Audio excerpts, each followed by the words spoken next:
This isn't Ten Hag's fault necessarily, is it, Jules? You take a look at, you've got no Maguire, no Lindelof, no Martinez, no Luke Shaw.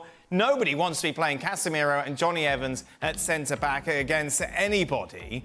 So surely in this sort of case you can give him a pass? No. No pass. No pass. I mean, yeah, I understand the injury, and Ali mentioned all the names, and you've just mentioned Dan all the names, and it's not easy. We've seen other teams with a lot of injuries, like Chelsea, for example, have a whole team out, for example, too. And they still try. They try something different. They try to get along. They try to compete. Like Ali said, they try to be physical. At least you try to see something in the game. We saw nothing today from a United team that made Crystal Palace look like peak Barcelona under Guardiola. Olise was Messi, Wharton and Hughes were Xavi and Busquets. It was just an embarrassment. And they've been embarrassed too many times this season. That's the thing. This is not the first time. They could hardly beat Sheffield United. They could not beat Burnley. They could not beat Coventry until they went to penalties. And today, they were just spanked again. And for me, this is one of the worst coach team in the Premier League this season, by far. I'm not really sure what Erik Ten Hag, I don't even want to say his name. He's another Dutch guy. Here you go. I mean, it's just, I don't understand what they're doing. I know he will find another excuse tonight, like he always does. We talked about him on the show on Saturday night, about all his press conference and the ridiculous lines that he uses then. I mean, again, this one didn't age well for him when he said that United were the most entertaining team in the league this season, because tonight they were nothing but entertaining. Right, let's address this Ten Hag thing. I think everyone agrees he needs to leave, but the problem is, Mark, and you've talked about it as before, is who comes in? Who do the Manchester United board want to come and fix this mess? Yeah, it's gone beyond that now. I've heard that, oh, well, who can replace him? Well, Man United are 8th in the Premier League. They've never been that low. They've never finished as low as that. So there's got to be somebody out there that's better than Erik Ten Hag. Now, the situation is that, yes, there's a state of flux right now in the sense that Jim Ratcliffe has come in. He's got Dave Brailsford running the club right now until Omar Barada, the chief exec, comes in, and at some point they get Dan Ashworth. Now, Jason Wilcox has arrived from Southampton as technical director. There are enough people there to work out who they want. Now, we know that until recently, Dave Brailsford was very keen on Gareth Southgate, but I've been told that that ship has sailed a little bit. I think that they've kind of sensed a negative reaction to that amongst the United fans, and also Southgate doesn't want to leave before the end of the Euros, so time-wise it doesn't work. There are lots of managers and coaches out there. You know, Thomas Tuchel's available. Now, people will say that Tuchel is, you know, he falls out with owners, he falls out with technical directors. So what?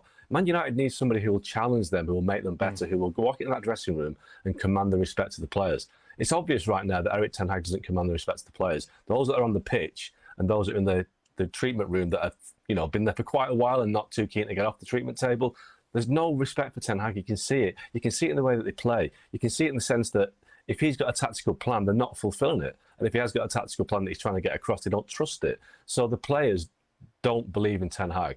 The fans increasingly don't believe in Ten Hag. So there's no reason for Ineos and Sir Jim Ratcliffe to keep Ten Hag at the club, beyond the fact that it will cost around £7 million to sack him, because now that United haven't qualified for the Champions League, his contract next year drops by 25%. So his £9 million a year wages dropped to below £7 million. So getting rid of him isn't going to be that expensive, but despite the fact that it will cost money, keeping him at the club now when it's so obviously failing will cost even more in the long run, because you're just backing the mistake for another year. So there will be coaches out there. There are plenty of coaches out there that will do a better job.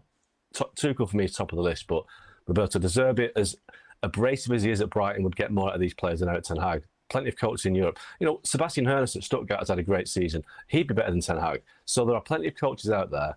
They've got to take a chance and find somebody, because under Ten Hag, they're going nowhere. It's interesting, Thomas Tuchel, because you look at it and on paper, obviously he'll be free at the end of the season with Bayern Munich. You're going to think, wow, you know, this seems to make sense, even though he's going to rattle some cages. If you're Thomas Tuchel, do you even want this? Do you want this challenge? Do you want to be taking over a team that's got all these problems? I mean, at some point, I think Thomas Tuchel would want to make sure that his reputation as a manager is strengthened by what he has achieved in the past and not weakened by what has happened at Bayern Munich. Now, potentially Bayern Munich could still win Champions League, right? So maybe what we consider to be a failure at Bayern Munich ends up being a triumph as he walks out the door. And if that's the case, there's no need for him to take over this mess, because people keep talking about the name of Manchester United, the power of the brand of Manchester United. Well, that's a damaged name and a damaged brand at this point, certainly on the field.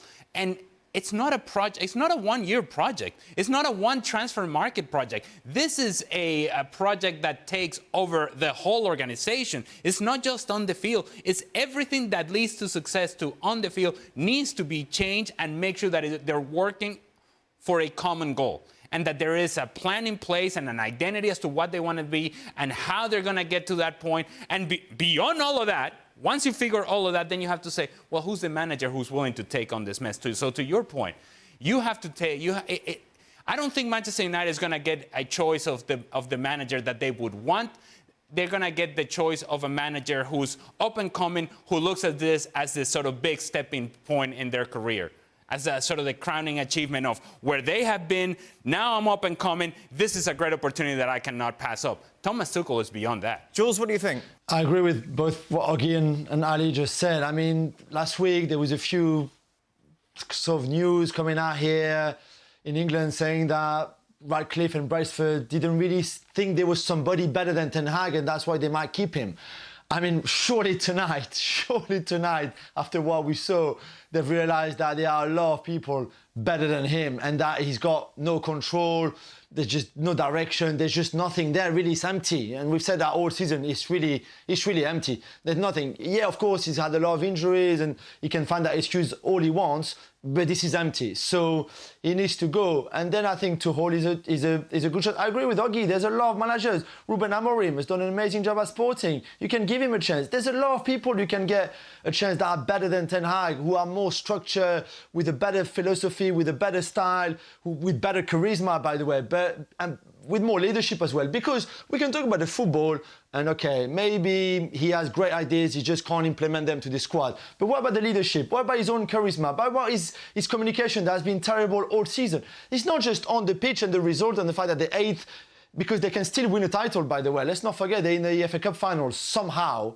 But it's all the rest as well, everything. He's just not a Manchester United manager, full stop. There's just nothing in him that has earned him the right to be a Manchester United manager, even a club in decline like they are right now. So for me, it's goodbye and get someone in that will have the leadership, will have the qualities, the charisma, that kind of personality to be able to steady the ship first and then take it again in the right direction. Mario, come out. Come on, defend your fellow countrymen. No. Look. Okay, I don't agree. You understand when Jill said like all the Dutch people, because it doesn't work like that. But away from that, you understand. He may be a Dutch guy, you understand. And I don't agree of the work that he does, of course. But I said already last time. I think he misjudged the movement when he came to England. I think, you know, like Ali said, like the club, you understand, Man United. When I came to England, to understand what this club means, it is bigger than we think it is. And I think that's where he got it wrong. You know, he had it wrong all the way.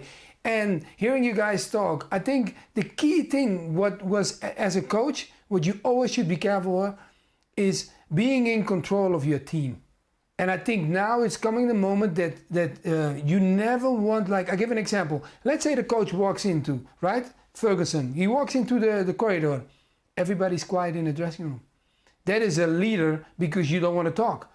I don't think he has that. I don't think he has the moment, you understand. People walk, you know, the coach is coming, everybody's quiet. That feeling you need as a manager. Chelsea went through the same thing. We talked about this, we highlighted it, you know, when Pochettino came. It's the same thing we always ask. You need a leader that can handle a club like that and can handle the situation they're in. Even if someone comes, and we talked about Tuchel, don't forget, Tuchel maybe had moments when he were at other clubs, but when you're a competitor and you've been gone out of a team like Chelsea, you left them at a moment when you didn't want to leave them, you brought them trophies, was a lot of turmoil going on, and you had to leave. I don't think, if this moment will come across Man United, I don't think Tuchel will okay, he might well think like, ooh, should I do it? But I think he will.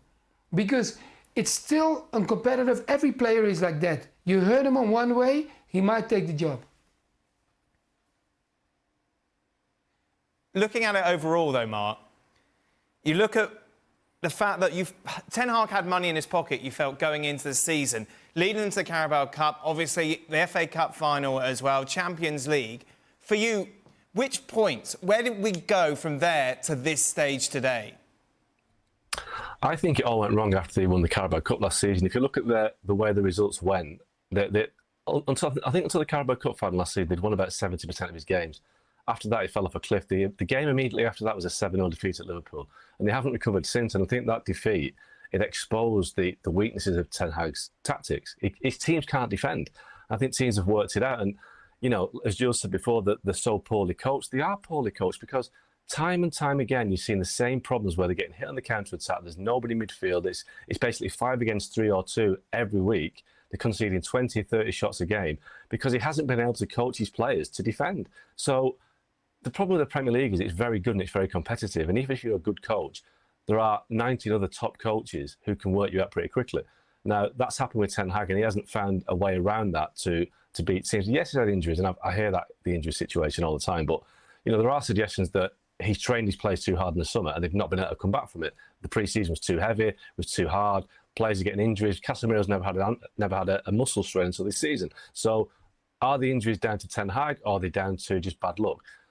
Basically, he's been found out in this big league. He's been the best team in Holland. With all due respect to Mario, it's not the strongest league anymore. He's bullied that league. He's found out that Ajax beat a lot of teams in the Dutch league. Easy street. He's come to the Premier League, and it's much harder. There's better coaches, there's better teams, and he's not been able to work it out. So we're now seeing that Erik Ten Hag is out of his depth at Man United, and I think there's nothing that can change that. There's nothing that can solve that. He's just not good enough to compete at that level. We've seen that every week in the way his teams play, especially away from home. And I'm just looking at it from the perspective of the Manchester United players. When he's gone delusional with his comments to the press. That affects that. Well, I just think that if you're a player and you know the realities of your locker room and you know the realities of what's happening on the training field and then on the game field, and you're living through it, and you're listening to his speech, and you're listening to the coaching that is going on, or lack thereof, that is going on the training facility, and you're seeing it on a day-to-day basis, and then you go and hear what he has to say to the media, and in the manner in which he tries to explain who they are and why they are the way they are, and his explanations just don't match reality. And as a player, once you lose belief that that guy knows what he's talking about, the moment he walks in that locker room, he is no longer respected. And if you don't respect the manager, I don't care under what scenario, you're not going to play for him. You're not going to put yourself out there for him. Now, that you can question the players all you want and their professionalism. But if the leader of the team, the manager, comes across as delusional, as losing it, as a guy who doesn't know what he's talking about and doesn't have the solutions to the problems, guess what? The players are going to sit back and say, yep, go on.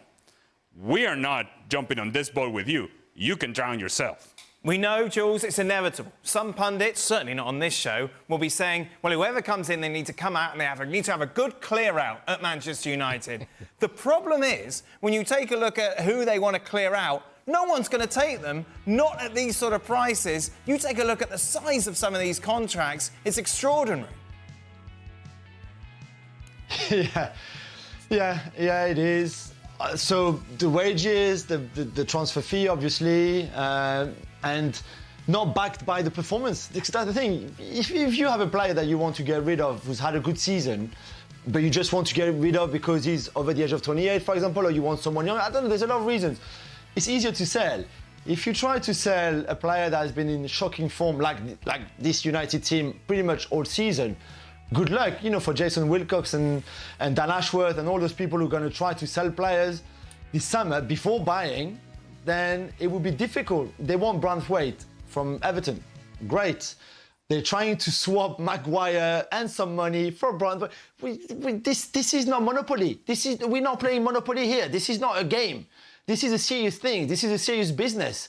You can't just do things, hey, we love your young, really promising centre forward, and we've got this old guy that we tried to get rid of for the last 2 years, who's earning a fortune, by the way, Everton. Why don't you want Harry Maguire, please? It's just like, what is this? So I can't wait for the summer. And Augie is going to be at the heart of it, and I think it's going to be fascinating to see him reporting it and what they're trying to do. And to be fair, I feel for United fans, because I mean, today, imagine them traveling from wherever they were coming from all around the country to see this mess at Palace.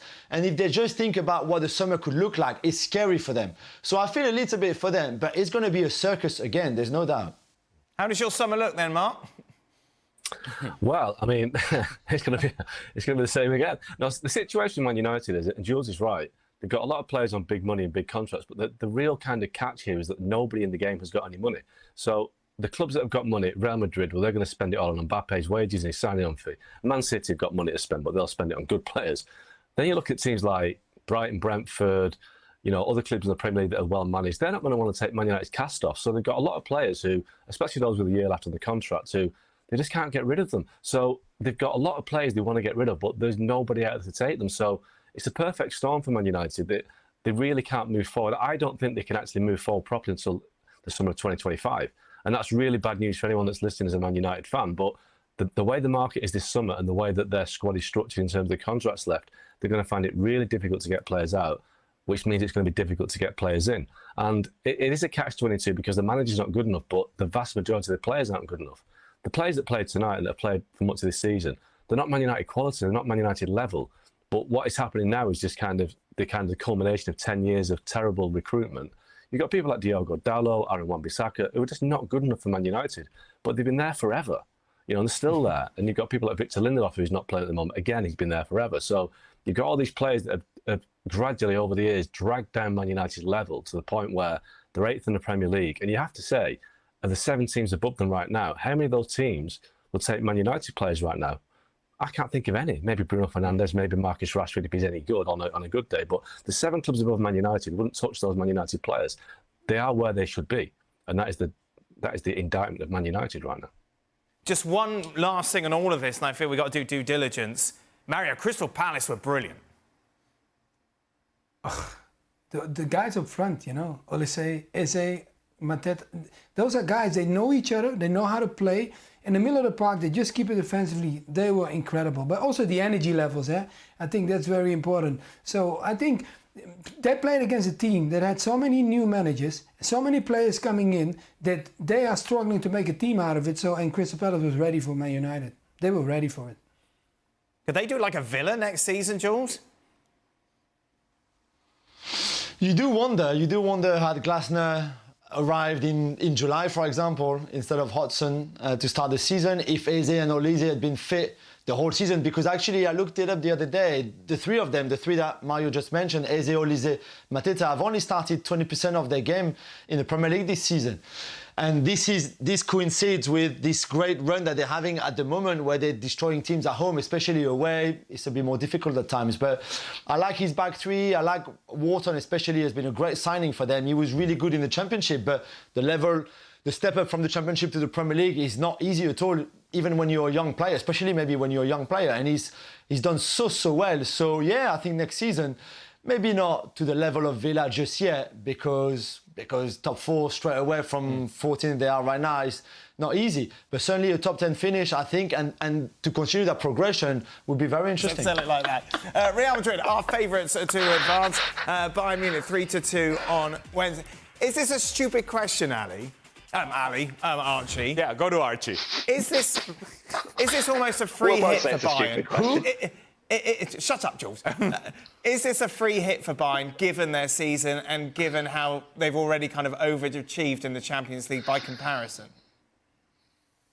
No, it's a Champions League semi-final, and Bayern Munich expect themselves to be there in a final, regardless of what the state of this team has been this season. And even after what's been going on right now, how they have been humiliated with their search for a new coach, I think the club officials could do with more of a spotlight being on the team being successful on the pitch in some way, even if it does actually create still more embarrassment for them in the fact that, hang on, you chose to let this coach who is going to take you to a final, if they were to get there tomorrow on Wednesday night, you've chosen to let him go.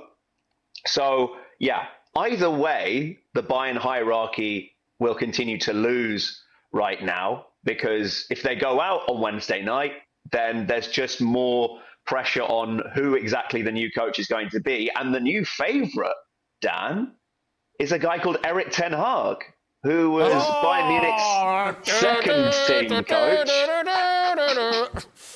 No. Oh, my God. I didn't realise the budget meant you're doing the jingles now as well. Erik Ten Hag was Bayern Munich's second team coach between 2013 and 2015. He was a candidate to take over after Hansi Flick left the club in 2021. So it's not all that surprising a name to see. Wow. But that's the new name which is being spoken of the highest, I would say, in Germany right now. That's what the most sources are corresponding with. And it's not ideal, but Bayern Munich are not used to being last to pick.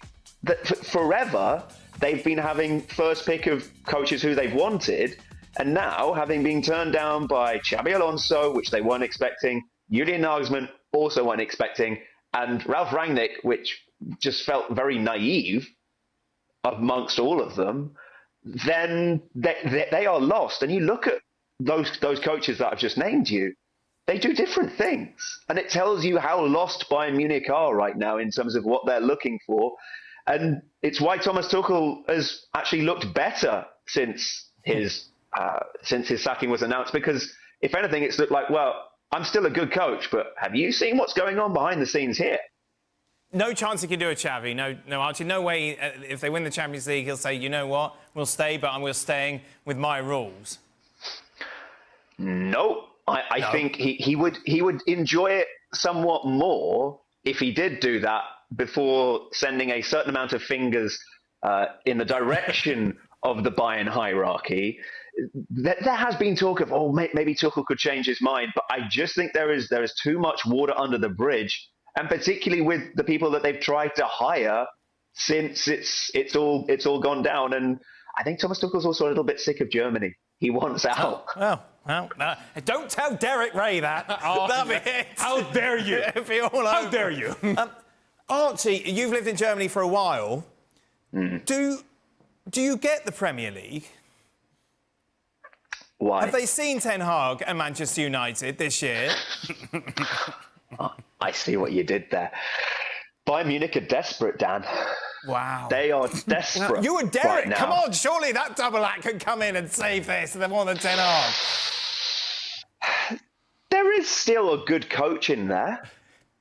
Deep in there. But Manchester United was a car crash before Erik Ten Hag arrived. That is one thing as well. And they have burnt through quite a few coaches in the last few years who have been successful elsewhere. So I think Bayern Munich's thinking is that, well, we hope that we will get the Ajax version of Erik Ten Hag. And this appointment, by the way, is a huge one for Bayern, because next season, the Champions League final is in Munich. And I've been talking to you about embarrassment and humiliation. Bayern Munich are not there, then that's terrible for the club. So also for Ten Hag, should he come to Munich, you've got the spectre of this whole thing of Xabi Alonso being supposedly available next season, Jurgen Klopp, should he change his mind, being available next season, and he will have to continually fight against that should things go south. So if he doesn't like Manchester for the pressure environment, I'm not sure he's going to get it much better in Munich. Jules, you were saying beforehand you like this idea. I'm delighted. I think this is the perfect match, really. Bayern Munich and Erik Ten Hag.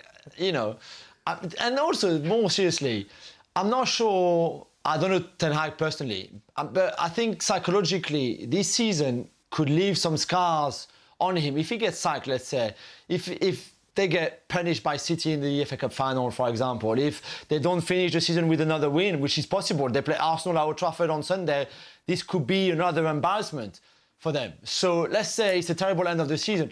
I'm not sure it will ever be the same after those 2 years, where especially the second one at United, where he's been all over the place. So I I understand what Archie's saying and the Germans seems to have a different perception than the rest of the world have on players and managers. They seem to remember quite well things that happened 10 years before. And if you were good 10 years ago, they still assume that you're still very good 10 years later, even if everything has improved and changed and evolved and everything. So I can see that side of Bayern Munich's decision to maybe go for Ten Hag. But outside of that, it doesn't make sense to me. Felt like a bit of German bashing there, Archie, to be honest. Well, let me... And we don't want that.